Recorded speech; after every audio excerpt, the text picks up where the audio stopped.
Hello বন্ধুরা, শুভ জামাই ষষ্ঠীতে এখন থেকে আমরা জামাই ষষ্ঠী করব না। আমরা মেয়েরা তো বানের জলে ভাসে আসিনি, তাই না? তো এখন থেকে আমাদের মেয়ে ষষ্ঠী হবে। তো মেয়ে ষষ্ঠীতে তো দুপুরে অনেক কিছু লাঞ্চ হয়ে গেছে। তো এখন আমি বিকালবেলা এখন কী খেতে বসেছি তোমরা দেখো একবার।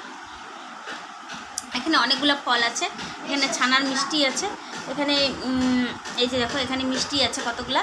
তারপরে এই যে প্যাকেটে আরও আছে, এখানে কলা আছে, এই যে কলা দেখতে পাচ্ছ, এই কলা আছে, এই যে এটা আছে, এখানে পায়েস আছে, এই যে দেখতে পাচ্ছ পায়েস, এখানে আবার দই। এগুলো সব খাবো। তো চলো একবার খাওয়া শুরু করে দেই।